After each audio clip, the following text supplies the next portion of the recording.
Depuis 2 ans, des dizaines de milliers de réservistes israéliens quittent progressivement des périodes de service longues, intenses, parfois répétées. Sur le papier, ils sont libérés, démobilisés. Dans la réalité, le retour à la vie civile est souvent tout sauf immédiat. Le corps est rentré à la maison, mais l'esprit, lui, reste parfois bloqué sur le terrain. L'alerte permanente et la fatigue accumulée. La famille attend, l'université réclame, le travail impose son rythme et au milieu, un homme seul face à une question complexe. Comment reprendre une vie normale quand on est désorienté, parfois incapable de formuler clairement ce qui ne va pas. C'est précisément à ce moment-là qu'intervient le Centre Alon, un projet social conçu pour accompagner les réservistes et en particulier les combattants dans la transition la plus sensible, celle de l'après-service. Aujourd'hui, le réserviste et sa famille vivent dans 2 mondes. L'un de ces mondes est celui des combats, de la pression, de l'intensité. L'autre est le monde civil, la famille, le travail, les études. L'intérêt du réserviste est d'être le meilleur soldat possible, disponible le plus souvent, le plus longtemps possible.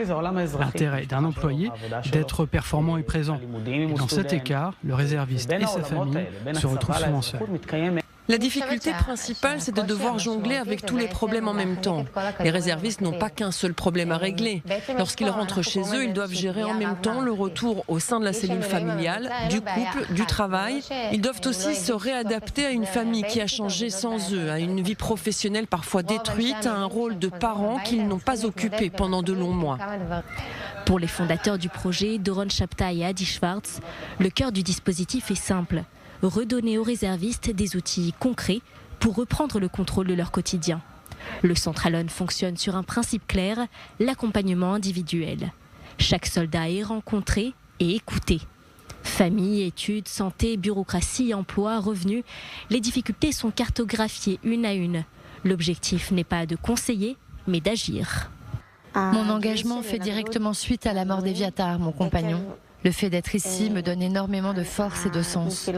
Il y a des moments où ce rôle me renforce profondément, même s'il est émotionnellement très difficile. Quand un soldat m'écrit que sa subvention a été validée ou qu'il a trouvé un travail grâce au programme, cela peut sembler anodin, mais pour lui, c'est énorme. Cela lui donne la force de continuer.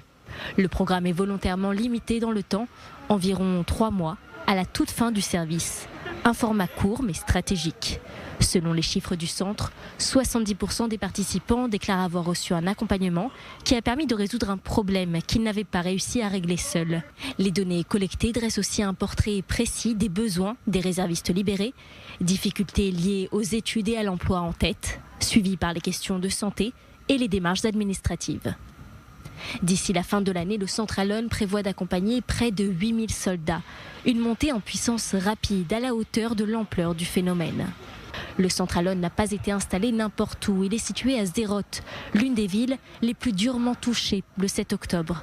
Une ville frappée de plein fouet, marquée par les pertes, les évacuations, le traumatisme collectif et qui incarne peut-être plus que tout autre la nécessité de reconstruire.